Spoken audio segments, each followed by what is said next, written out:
Mesdames et messieurs, merci de nous rejoindre sur DRTV HD Pointe-Noire pour suivre notre journal rétro du 28 mai 2022, dominé par la deuxième session extraordinaire du Conseil départemental du Kouilou, de l'atelier de sensibilisation GPSA et les revendeurs agréés de gaz à Pointe-Noire, puis Kouilou, Gentrifica installé sous-préfet de Kakamweka. Mesdames et messieurs, bienvenue à tous.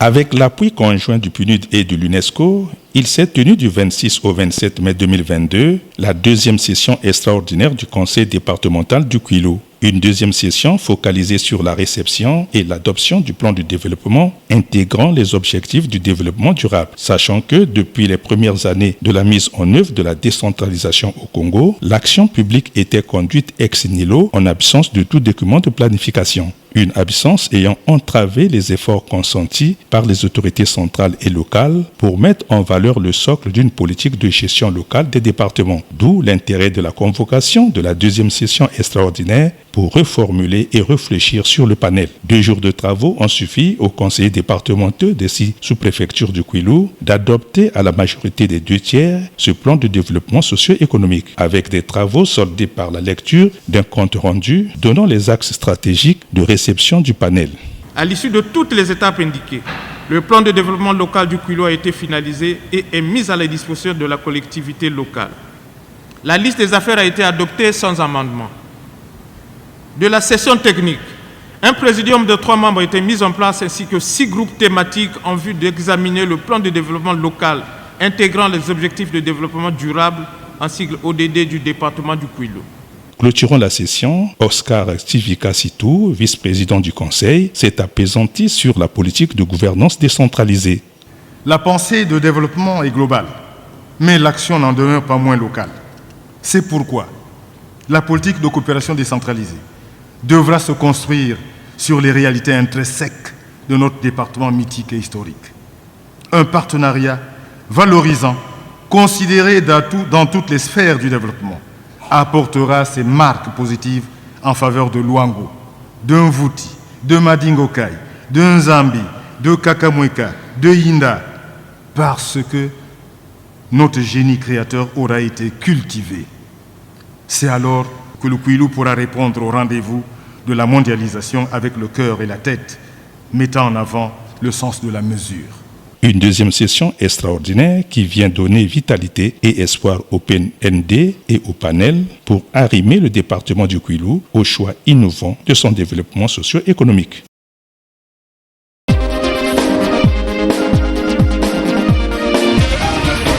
Pour permettre aux revendeurs agréés de gaz de connaître leurs droits de distributeur, des produits liquéfiés et en matière d'administration fiscale, la Société congolaise des gaz du pétrole liquéfié, ainsi GPLSA, groupe AOGC, a tenu le vendredi 27 mai 2022, dans un hôtel de la place, un atelier de sensibilisation à leur égard en associant les administrations partenaires de points de vente. Atelier donnant lieu aux conférenciers ressources sur la question d'édifier le public des revendeurs en vue de renforcer leurs capacités. Occasion pour cette responsable GPLSA d'évoquer l'objectif du dit atelier. L'objectif de cet atelier, c'était de sensibiliser tous nos revendeurs à l'administration de leur activité. Parce que nous nous sommes rendus compte que la plupart des revendeurs sont dans l'informel et ils ne maîtrisent pas tous les mécanismes de création d'une entreprise ou d'administration d'une entreprise pour respecter les règlements de la République. Objectif étayé par 2 associés des administrations partenaires du GPLSA sur la responsabilité des distributeurs de gaz et l'intérêt de s'approprier le droit fiscal en la matière. Vous savez qu'un dépôt de gaz, c'est une bombe. Et une bombe, donc notre responsabilité en tant que gestionnaire de dépôt peut être engagée parce que une bouteille de gaz peut s'exploser. Et notre responsabilité va être recherchée tout simplement parce qu'on peut causer du tort à autrui. Quand je parle d'autrui, il y a le voisinage, mais également il peut y avoir mort d'homme. Donc il faut prendre une assurance incendie par exemple. parce que nous vendons des bombes, si vous voulez. Je pense que ce qui était important pour les revendeurs de gaz, c'est de savoir leurs droits en matière fiscale et aussi les obligations vis-à-vis de l'administration fiscale. Vous savez bien que nul est censé ignorer la loi.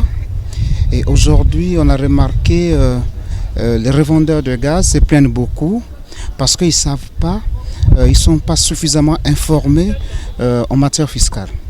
Donc mon intervention justement était de leur expliquer quels sont leurs droits et leurs obligations vis-à-vis de l'administration fiscale. Un atelier de sensibilisation, d'échange et de connaissances approfondies de la distribution des produits liquéfiés pour garantir la responsabilité des revendeurs à l'endroit de leurs clients en ayant une conscience que nul n'est censé ignorer la loi.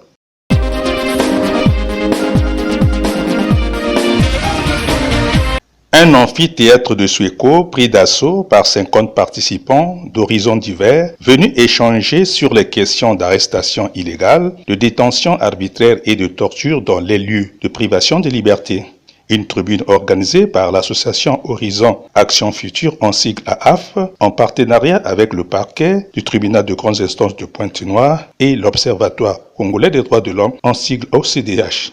Invités de marque à la dite tribune, le parquet, les forces de police congolaises et la société civile, considérés comme les maillons de la chaîne pénale, dans le but de créer avec l'AAF une plateforme sociétale de réflexion en vue d'un plaidoyer visant l'éradication de certaines mauvaises pratiques de détention au Congo. L'auditoire a suivi les deux exposés du procureur de la République près du tribunal de grandes instances de Pointe-Noire sur la procédure d'arrestation et la détention préventive selon le code pénal congolais. Exposé ayant suscité un échange interactif entre les participants et le présidium avec point de chute le mot du participant. Au sortir de la dite tribune, le procureur de la République du tribunal de grandes instances de Pointe-Noire s'explique. En gros, nous avons parlé justement de l'arrestation et bien sûr, nous avons enchaîné sur des notions voisines telles que l'emprisonnement, telles que la garde à vue, telles que la détention et autre chose. Nous avons dit que toutes ces mesures avaient pour conséquence de priver un individu de sa liberté de circulation. Et lorsque quelqu'un ne peut pas circuler librement, il vaut mieux qu'il sache pourquoi. La plupart du temps, il faut que ce soit en raison des circonstances judiciaires. Mais lorsque nous avons parlé de la rétention administrative, par exemple, on a dit que là-bas, c'était une mesure policière, puisque ça se passe aux frontières. Savoir si un individu sera admis à franchir ou pas le seuil de nos frontières. Et donc, je crois que, oui, c'est de ça que nous avons parlé. Et je crois que le message est passé tout au moins auprès de ceux qui étaient là présents dans la salle. Une tribune d'échange pour jauger la force associative de l'AAF de fédérer les intelligences à des questions sensibles du droit judiciaire.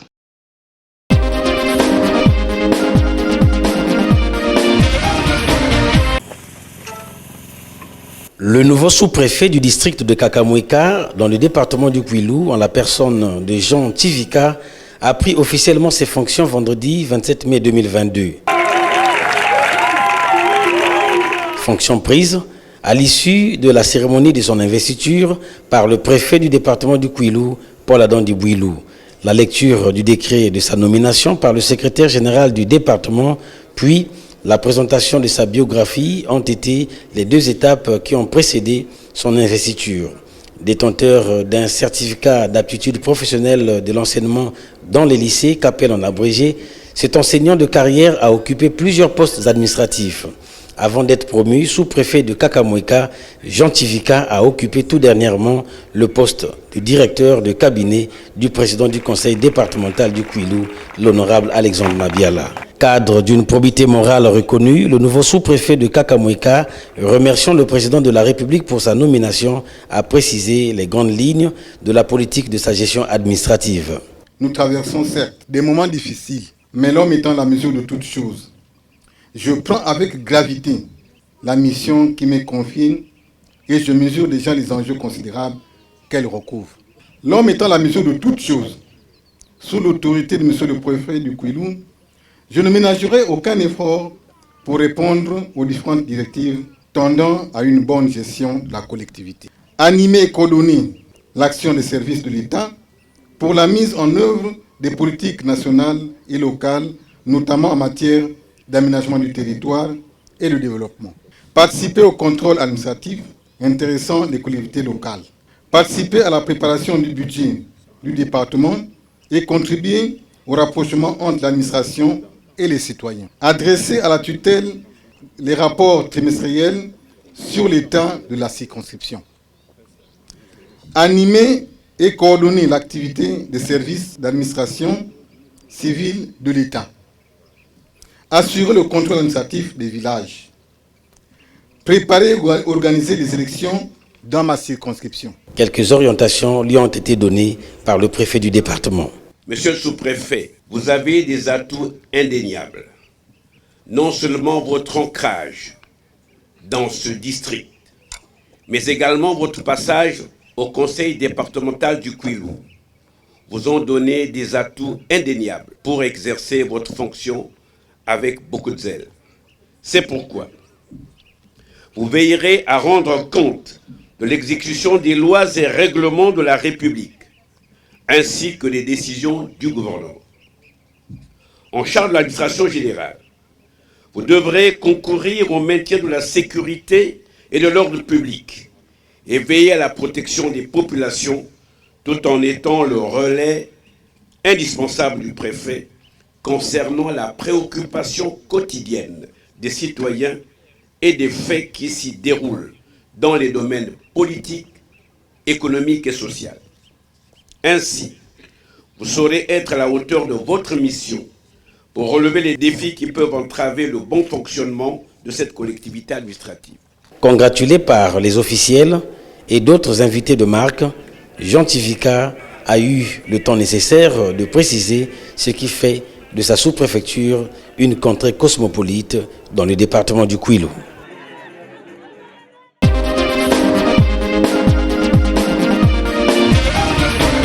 Comment notre ville sera à l'horizon 2035 et comment on peut l'organiser à condition qu'on puisse l'appliquer. En vue de permettre à la ville de Pointe-Noire d'accueillir à l'horizon 2035 une population de près d'1,6 million habitants, le projet d'URCAB, à travers son plan local d'urbanisme PLU, a fait ce lundi 23 mai 2022 la réception et la présentation de son plan d'études d'urbanisation accélérée. Un plan local d'urbanisme pour remédier à l'urbanisation sans équipement de base constatée dans les lotissements fonciers, rendant compactes les aires d'assainissement du périmètre urbain.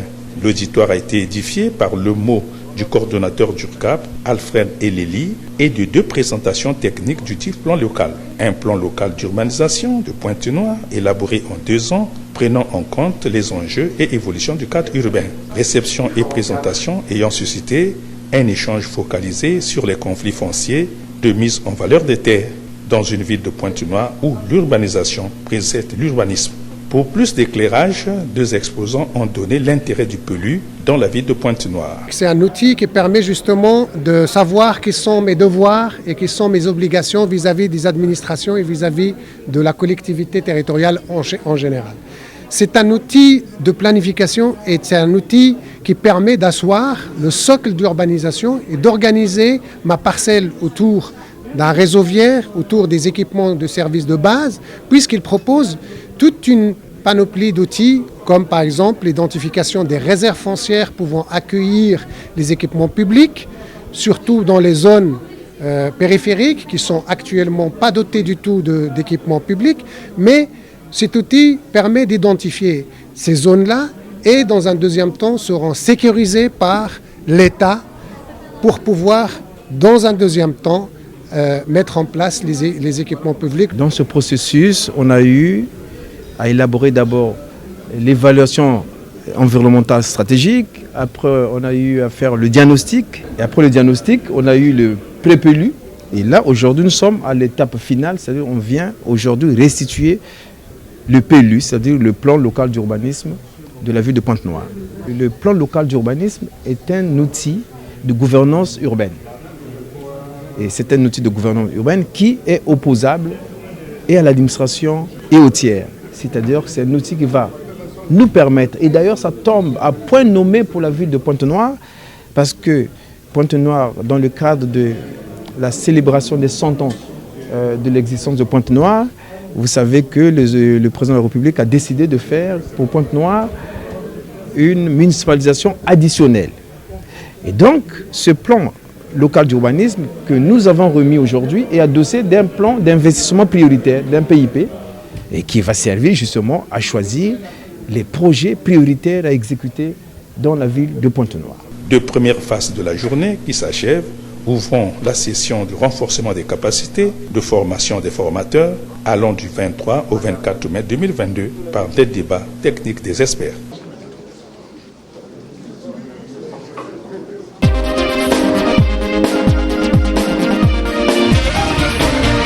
Tourmel Pascaline Cabré, Gildas Bacala et Freddy Tati, membres du comité d'organisation de la 8e édition du Carrousel 2022, ont annoncé au cours d'une conférence de presse le mercredi 25 mai 2022 les festivités du Carrousel de la mode prévues du 9 au 12 juin 2022 à Pointe-Noire. Ces orateurs ont à tour de rôle fait valoir tous les contours de l'événement qui va regrouper près de 11 pays africains. Occasion pour la présidente de justifier le choix du thème central de cette 8e édition. On a choisi cette année vers une mode éco-responsable en Afrique.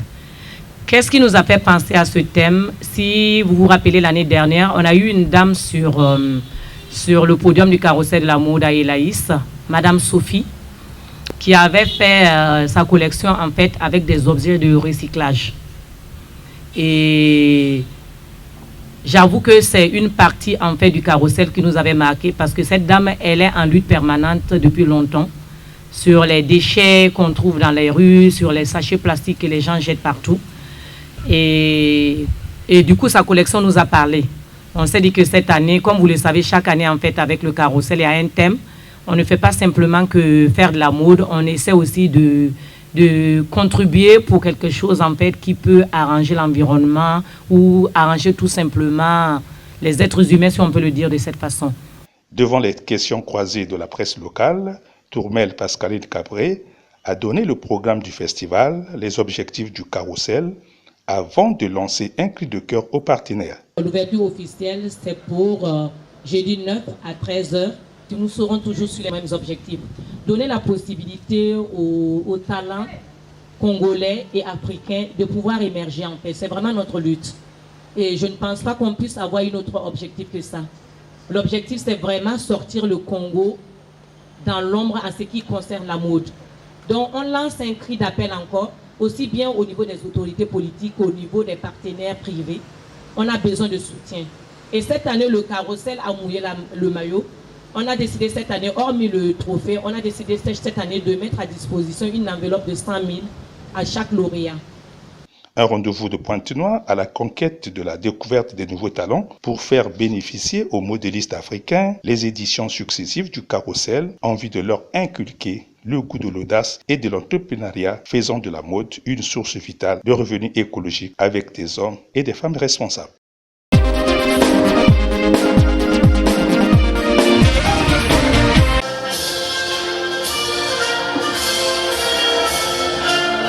C'est ce mercredi 25 mai 2022 que le nouveau sous-préfet du district de Inda, dans le département du Kwilu, a été officiellement installé dans ses fonctions par le préfet du département, Paul Adam Dibouilou. Présence à cette cérémonie d'un parterre d'officiels, dont le préfet du département de Pointe-Noire, Alexandre Honoré Paka. Léopardi Pangou Pangou, spécialiste en industrie alimentaire, est un technicien supérieur en évaluation et suivi des projets.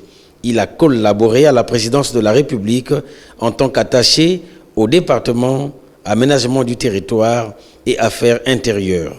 Après son installation, il a défini les 13 axes de son action, parmi lesquels l'animation et la coordination de l'action des services des administrations civiles de l'État, l'exercice de la hiérarchie sur la communauté urbaine de Inda, la préparation des élections locales et législatives de juillet 2022, le fonctionnement régulier des centres d'état civil de la circonscription, le maintien de l'ordre public, de la sécurité, de la protection des personnes et des biens et la sauvegarde des installations et des ressources d'intérêt public. La fonction de sous-préfet est l'une des plus prestigieuses de la localité, a précisé le préfet Paul Adam Dibouilou dans son discours d'orientation. La fonction de sous-préfet est l'une des charges les plus éminentes et les plus prestigieuses de la localité, mais aussi l'une des plus fastidieuses à accomplir, avec une efficacité, une intelligence et un dévouement exceptionnel.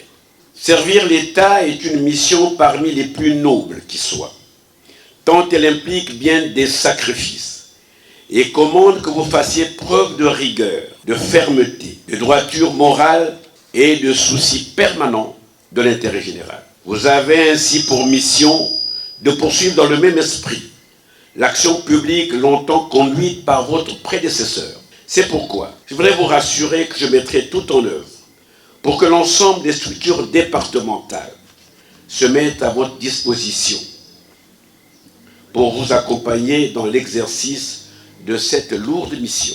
De nombreux problèmes, entre autres fonciers, se posent avec acuité dans ce district de Inda. Vos atouts indéniables vont vous permettre de mieux appréhender ces multiples questions et y apporter des solutions convenables afin de garantir et d'assurer la quiétude de vos concitoyens. Enfin, le sous-préfet de Inda a été congratulé par les officiels de Pointe-Noire et du Kouilou, ainsi que par d'autres invités et sa famille.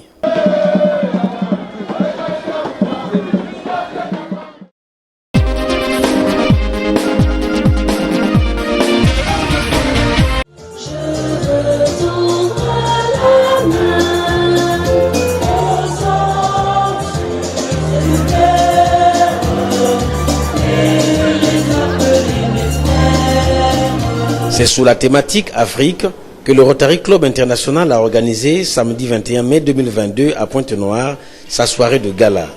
Une soirée à laquelle ont pris part un gratin d'invités et partenaires, mais aussi le gouverneur du district 9150 du Rotary Club International, Edgar Sir Tougouma, venu du Gabon pour la circonstance.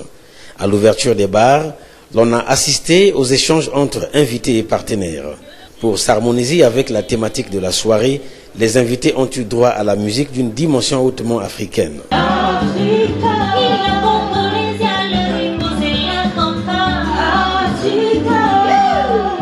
Serge Bouiti-Viodo, président du Rotary Club Pointe-Noire Djinji, prenant la parole en premier à retracer les axes d'intervention du Rotary Club International. Le Rotary est un club service. Le Rotary s'occupe du service des autres. Il y a 6 axes au niveau du Rotary.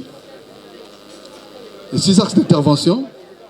Nous avons la paix et la prévention des conflits, l'éducation et l'alphabétisation, la santé de la mère et de l'enfant, la lutte contre les maladies, en particulier la poliomyélite. Nous avons aussi l'assainissement, l'accès à l'eau. Nous avons aussi la préservation de l'environnement. Et enfin, nous avons le développement économique et social. Donc c'est ces 6 axes autour desquels s'articulent les actions du Rotary. Je voudrais citer Cheikh Armeta, qui est président du Rotary pour l'année 2021-2022, un Indien. Il disait ceci: servir les autres est le loyer que je dois payer pour avoir le droit d'exister, d'avoir une place sur terre. Et il termine en disant ceci: je me dois d'être un locataire exemplaire. Alors, chers amis, soyons tous des locataires exemplaires en servant les autres pour sauver des vies, pour un monde meilleur, plus juste, plus équitable. Florence Deorté, présidente du Rotary Club Pointe-Noire Doyen, a remercié les partenaires, amis et anciens du Rotary pour leur implication à la réussite de cette soirée. Reconnaissance également de l'organisation des anciens, dont Marc Grégoire par Edgar Sir Tougouma, gouverneur du district 9150 du Rotary Club International. À l'issue de la tombola, des prix ont été gagnés par quelques invités et certains ont reçu quelques distinctions honorifiques. Edgar Sir Tougouma, au terme de la soirée. Les Rotary Club et les Rotary Club de Pointe-Noire ont organisé une magnifique soirée de gala pour lever des fonds afin de financer leur action humanitaire. Donc l'objectif du Rotary, c'est de poser des actes en faveur des populations défavorisées. Et en organisant ce type de gala, ce n'est pas pour faire la fête. C'est pour qu'à travers les tombolas que vous avez suivis, nous puissions collecter plus de moyens pour faire des projets dans le domaine des forages d'eau, de réfection des écoles, des maternités, pour que les populations qui sont dans le besoin puissent être soulagées. Le Rotary Club International a pour devise officielle « Servir d'abord ».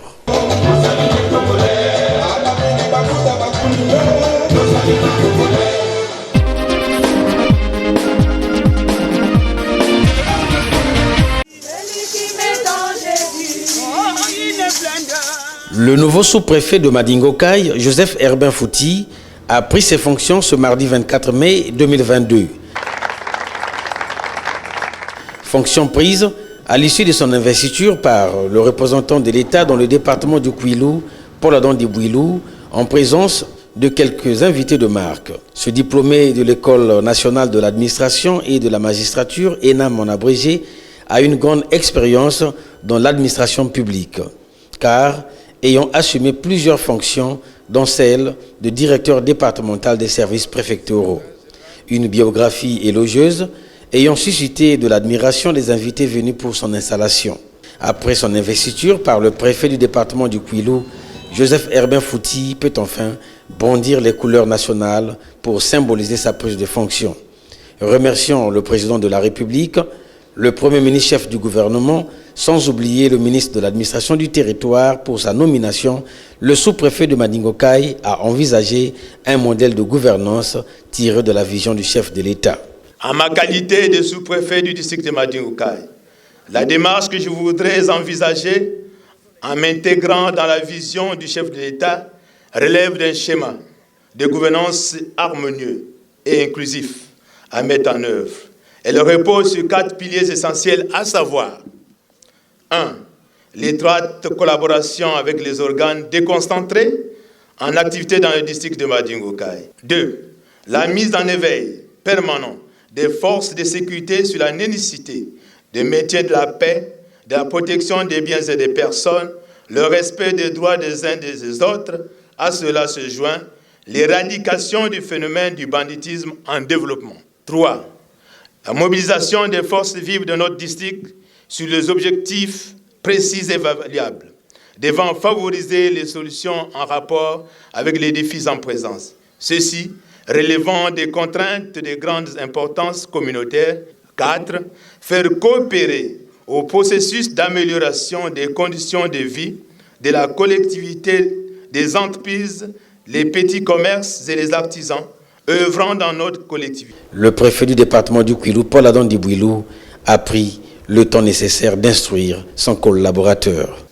Monsieur le sous-préfet, prenez donc acte de donner le meilleur de vous-même et demeurez ce premier serviteur de l'État qui ne mènera aucun effort pour vous adosser sur toutes les synergies et toutes les compétences départementales du Kwilu, mises à votre disposition, qui sont un appui considérable pour vous accompagner dans la réussite de cette nouvelle mission. Vous êtes donc le garant du respect des règles administratives dont vous devriez organiser et superviser le contrôle, tout en apportant à la communauté urbaine de Madingo-Kai les conseils appropriés. Le rituel de bénédiction du sous-préfet installé et la séance de congratulation à son égard ont baissé les rideaux des présentes retrouvailles.